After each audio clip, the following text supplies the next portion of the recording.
Welcome to History Rewind. Let's cover this story.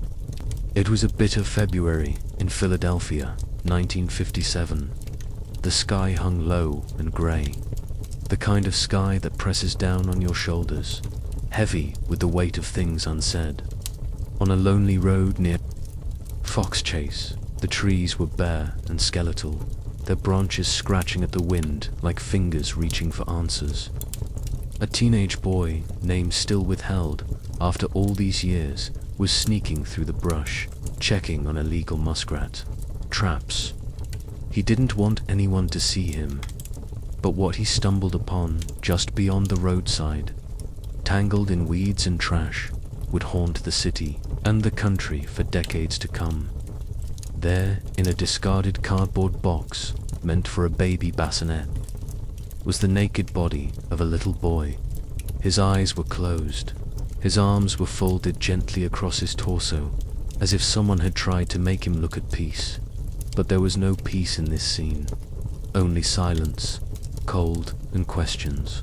No name, number, missing person report. No one looking for him. He would become known only as the boy in the box.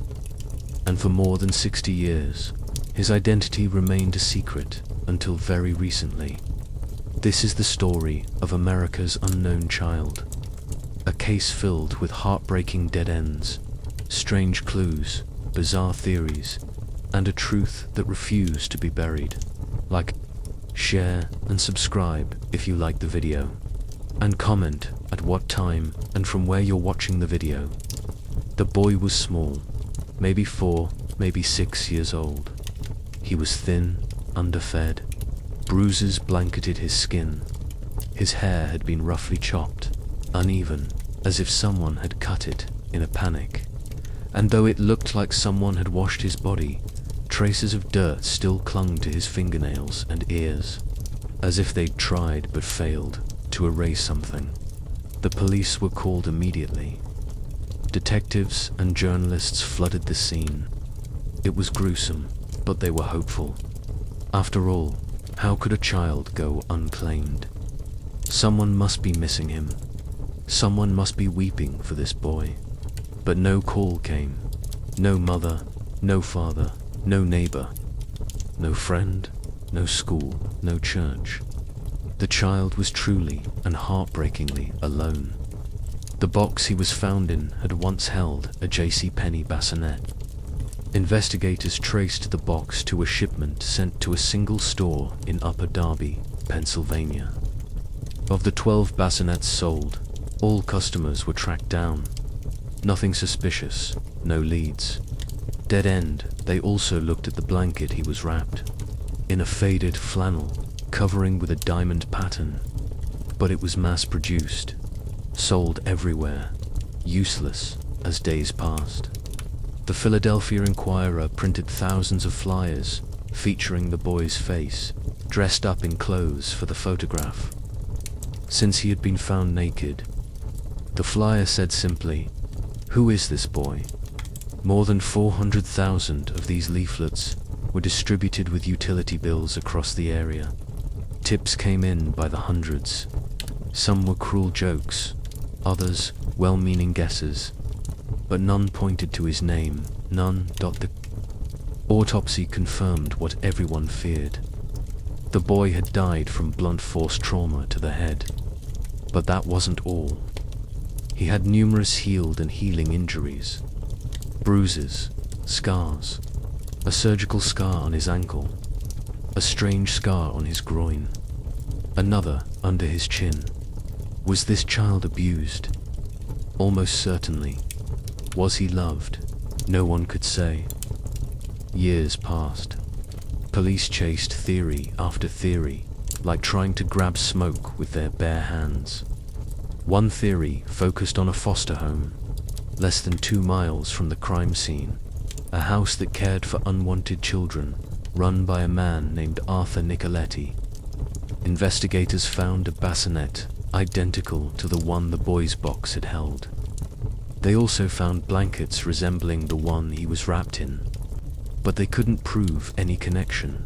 No witness, no DNA, no confession. Then there was M, an anonymous woman who came forward in 2002. She claimed her abusive mother had bought a child in 1954, named him Jonathan, and kept him hidden in a basement. According to her, the boy had been tortured, sexually assaulted, and finally killed in a fit of rage, then dumped in the woods. Her story was detailed, disturbing, and impossible to verify. She had mental health issues. No physical evidence backed her up. Once again, the trail went cold. As DNA technology advanced, the boy's remains were exhumed several times. His body had originally been buried in a potter's field, marked with a simple headstone, "Heavenly Father, bless this unknown boy." Later, he was reburied at Ivy Hill Cemetery under a new headstone reading, "America's Unknown Child." Over time, the case became legendary.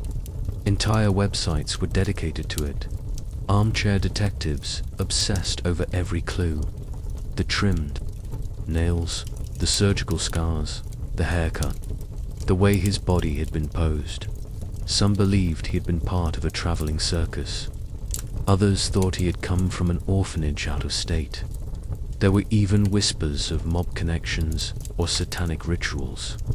But the years dragged on. People aged, investigators retired or died, and the boy, still unknown, waited until 2022, 65 years after the discovery.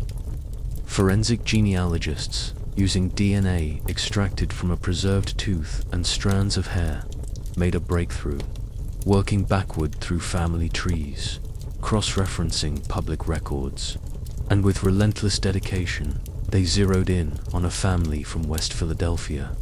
And finally, the boy in the box had a name: Joseph Augustus Zarelli, born January 13, 1953. He was just 4 years old when he died. His parents were identified, but both were long dead. Police withheld their names, citing privacy concerns, but genealogists uncovered more. Joseph was born to a young, unwed couple from troubled circumstances.